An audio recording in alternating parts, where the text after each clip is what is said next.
नमस्कार दोस्तों, मेरा नाम है दिनेश राठी और आप देख रहे हैं मीम्स मैनिया। आज हम बात करने वाले हैं एक ऐसी पुरानी फिल्म के बारे में जिसका क्रेज लोगों के दिलों में आज भी जिंदा है। Prince of Persia, the Sands of time. तो चलिए शुरू करते हैं। कहानी कहानी की शुरुआत होती है एक छोटे लड़के दस्तान से, जो पर्शिया की गलियों में जीवन गुजार रहा होता है। एक दिन वो देखता है कि कुछ सैनिक एक बेकसूर को मार रहे होते हैं।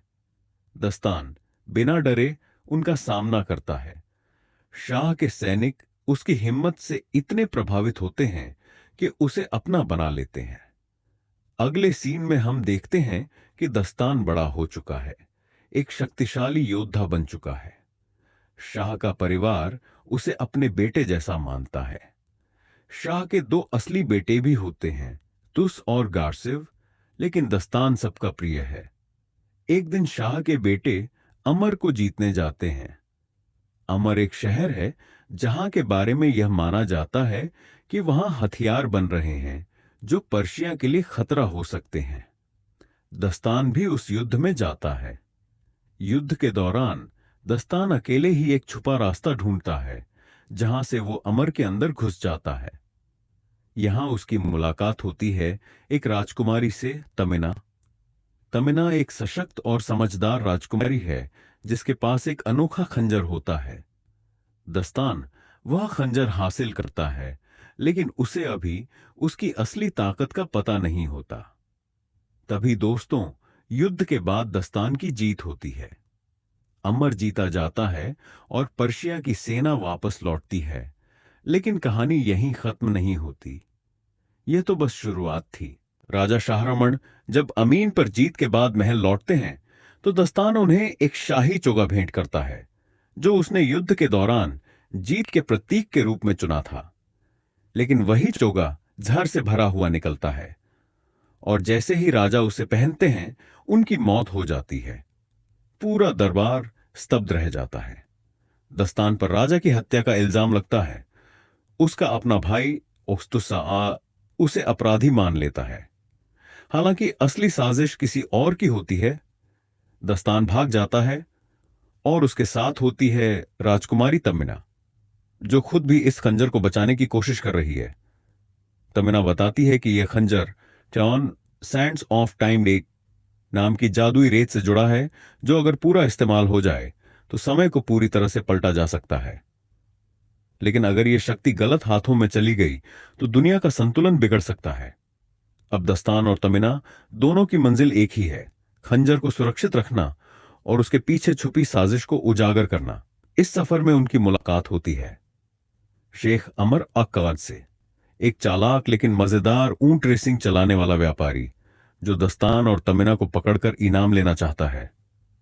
मगर धीरे धीरे उसे भी इस रहस्य की गंभीरता का एहसास होता है। दस्तान और तमिना अब एक साथ खंजर को लेकर भागते हैं। रास्ते में उन्हें कई खतरों का सामना करना पड़ता है, चोरों से, सैनिकों से और रेत के रहस्यमयी प्राणियों से भी, जो खंजर की रक्षा में खड़े होते हैं। वहीं दूसरी ओर दस्तान को धीरे धीरे यह एहसास होता है कि उसके चाचा नजीम ही असली विलेन है।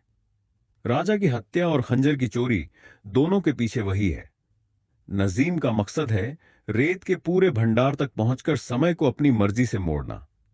एक बार अगर वो ऐसा कर ले तो वो अतीत को बदलकर खुद को राजा बना सकता है और किसी को शक भी नहीं होगा। इसलिए दस्तान को अब न सिर्फ अपनी बेगुनाही साबित करनी है, बल्कि पूरे साम्राज्य को बचाने की जिम्मेदारी भी उसी की है। तमीना और दस्तान मिलकर रेत के मंदिर की ओर एक रोमांचक यात्रा पर निकलते हैं, जहां खंजर को वापस रखना ही एकमात्र उपाय है ताकि समय को दोबारा बदला ना जा सके। लेकिन मंदिर तक पहुंचना आसान नहीं। हर कदम पर धोखा है, जाल है और मौत का खतरा है। क्या दस्तान समय से पहले खंजर को वापस रख पाएगा या फिर नजीम अपने मकसद में कामयाब हो जाएगा? कहानी को आगे बढ़ाने से पहले एक छोटी सी गुजारिश। अगर आपको ऐसी वीडियो पसंद आती हैं जहां हम फिल्मों की पूरी कहानी को दिलचस्प अंदाज में सुनाते हैं, तो कृपया इस चैनल को लाइक, शेयर और सब्सक्राइब जरूर करें। और अगली वीडियो किस फिल्म पर होनी चाहिए ये कमेंट में जरूर बताएं। चलिए अब कहानी को आगे बढ़ाते हैं। अब कहानी अपने चरम पर है। दस्तान और तमिना रेत के मंदिर में प्रवेश करते हैं, एक ऐसी जगह जहां समय खुद सांस लेता है। मंदिर में हर कदम एक नई चुनौती है, घूमते हुए ब्लेड, गिरती हुई जमीन और मौत का साया।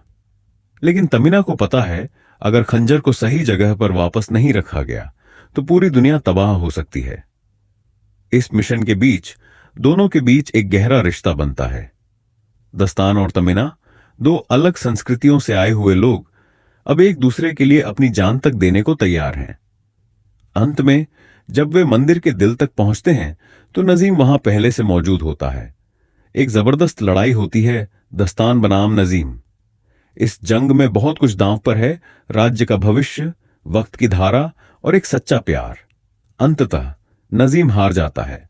दस्तान खंजर को समय के स्रोत में वापस रख देता है और तभी पूरा समय पीछे चला जाता है। वो लम्हा आ जाता है जहां से सब शुरू हुआ था। दस्तान फिर से अपने अतीत में लौट आता है, वो पल जब उसके पिता की हत्या भी नहीं हुई थी। अब सब कुछ बदल चुका है, सच सामने है। धोखेबाज नजीम को सजा मिलती है और दस्तान तमन्ना से दोबारा मिलता है, इस बार बिना किसी दर्द, सिर्फ सच्चे प्यार के साथ। अब दास्तान अपने आखिरी मोड़ पर पहुंच चुकी है।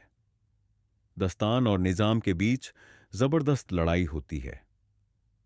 निजाम टाइम डैगर को इस्तेमाल करके पूरी दुनिया को बदल देना चाहता है, लेकिन दस्तान उसे रोकने के लिए अपनी पूरी ताकत लगा देता है। आखिरकार दस्तान टाइम डैगर को रिवर्स करता है और सब कुछ वापस वहीं पहुंच जाता है जहां से ये सब शुरू हुआ था, यानी उनके पिता की मौत से पहले। इस बार दस्तान पहले से जानता है कि क्या होने वाला है। वो समय रहते निजाम की साजिश को उजागर कर देता है, जिससे उसके पिता की जान बच जाती है। अब जब सब कुछ ठीक हो गया है, दस्तान तमीना से एक बार फिर मिलता है, मगर इस बार वो अजनबी हैं, क्योंकि जो वक्त उन्होंने साथ बिताया था वो सब अब इतिहास से मिट चुका है।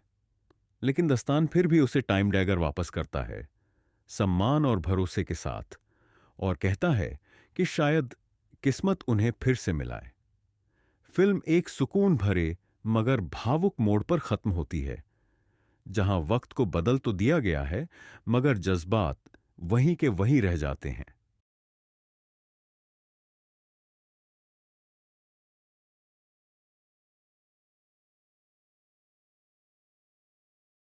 अगर आपको ये कहानी पसंद आई हो तो इस वीडियो को लाइक करें, अपने दोस्तों के साथ शेयर करें और ऐसी ही और कहानियां सुनने के लिए चैनल को सब्सक्राइब करना बिल्कुल ना भूलें।